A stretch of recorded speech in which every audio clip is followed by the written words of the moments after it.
എന്തുകൊണ്ടെന്ന് വെച്ചാൽ ഇതെന്റെ വീടാണ്, ഇതെന്റെ സ്വന്തം വീടാണ്. ഈ വീട്ടിൽ നിന്ന് ഞാൻ എങ്ങനെ ഇറങ്ങിപ്പോകുന്നു എനിക്കറിയില്ല. സാരമില്ല, എന്തായാലും നമ്മളെ സമയമാകുമ്പോൾ പോയല്ലേ പറ്റുള്ളൂ.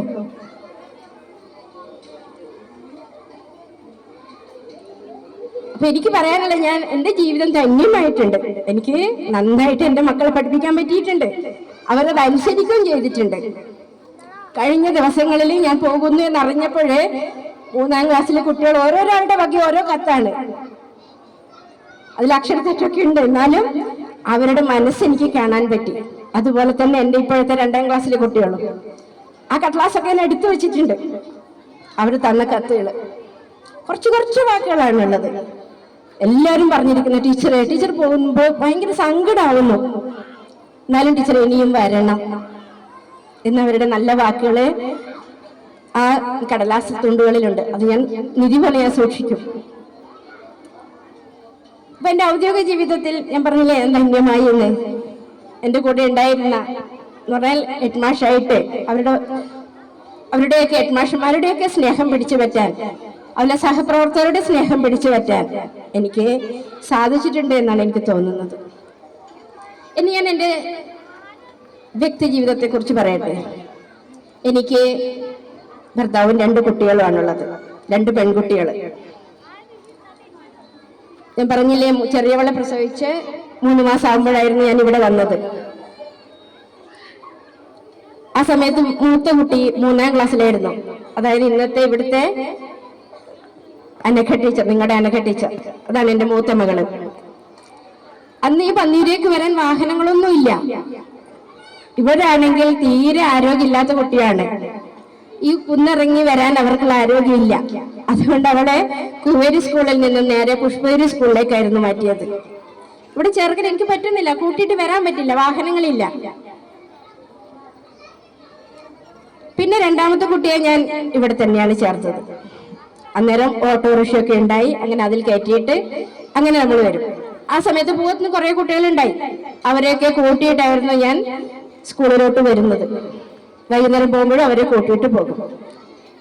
പിന്നെ ഇവിടുന്ന് എല്ലാവരും പറഞ്ഞു, ടീച്ചർ വൈകുന്നേരം കുട്ടികളെ വിട്ടിട്ട് അവരെയും കൂട്ടിയിട്ടേ പോവുള്ളൂ. അങ്ങനെ പോയില്ലെങ്കിൽ എനിക്ക് സമാധാനക്കേടാണ്. ബസ് കിട്ടിയില്ലേ, അവര് വീട്ടിലെത്തിയില്ലേ, എല്ലാവരെയും വിട്ട് ലാസ്റ്റ് തന്നെയാണ് ഞാൻ പോകുന്നത്.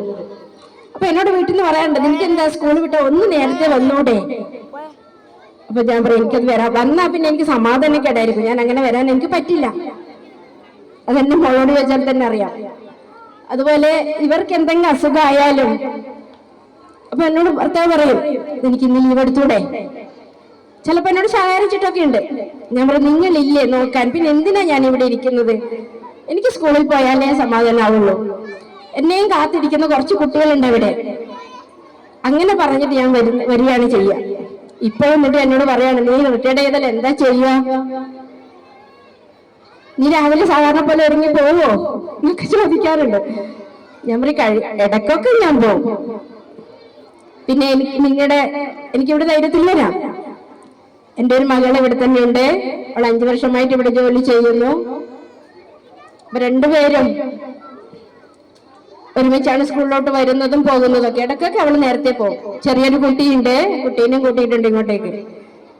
അന്നേരം അവള് പറയാറുണ്ട്, അമ്മയ്ക്ക് എന്താ ലീവ് എടുത്താലേ? ഞാൻ പറയും, ഞാൻ ലീവ് എടുക്കുന്നില്ല. ഏതായാലും എനിക്ക് ഇനി എത്ര മാസേ സ്കൂളിലേക്ക് വരേണ്ടു. അതുവരെ എനിക്ക് സന്തോഷത്തോടുകൂടി ആരും എനിക്ക് തടസ്സം നിൽക്കാൻ പാടില്ല എന്ന് തന്നെ ഞാൻ വീട്ടിൽ പറഞ്ഞിരുന്നു. ഞാൻ ആകെ ലീവ് എടുത്തത് ഭർത്താവിന് അസുഖമായി, ബ്ലോക്കിന്റെ പ്രശ്നം ഉണ്ടായി. അങ്ങനെ 2 മാസം ഞാൻ ലീവ് എടുത്തു. പിന്നെ ലീവ് എടുത്തത് മൂത്ത മോളുടെ കല്യാണത്തിന് 1 മാസം, പിന്നെ അവളുടെ പ്രസവത്തിന് 2 മാസം, പിന്നെ ചെറിയ മോളുടെ കല്യാണത്തിന് 1 മാസം. അങ്ങനെ മാത്രമാണ് ഞാൻ ലീവ് എടുത്തത്. അത് പിന്നെ നിവർത്തിക്കേട് കൊണ്ടാണ് ഞാൻ അങ്ങനെ എടുക്കേണ്ടി വന്നത്. അപ്പൊ അതിന് കൃത്യമായിട്ട് ഇവിടെ ആളെ വെക്കാൻ പറ്റി. അതുകൊണ്ട് എനിക്ക് സമാധാനത്തിൽ ലീവ് എടുക്കാനും പറ്റി. ഇത്രയാണ് എൻ്റെ. പിന്നെ എൻ്റെ അമ്മയെ കുറിച്ച് പറയട്ടെ. എൻ്റെ അമ്മയ്ക്കും അച്ഛനുമായിട്ട് നമ്മൾ 6 മക്കളാണുള്ളത്. അതിൽ 3ാമത്തവളാണ് ഞാൻ. മൂത്ത 2 ആണുങ്ങളാണ്, 3ാമത് ഞാൻ. എനിക്ക് ഇളത് 3 കുട്ടികൾ. അങ്ങനെയാണുള്ളത് 6.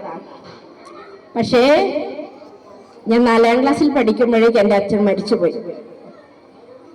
പിന്നെ നമ്മുടെ സംരക്ഷണം എൻ്റെ അമ്മാവനായിരുന്നു. അമ്മാവൻ നമ്മളെ കൃത്യമായിട്ട് പഠിപ്പിച്ചത് കൊണ്ടാണ് നമ്മളെല്ലാം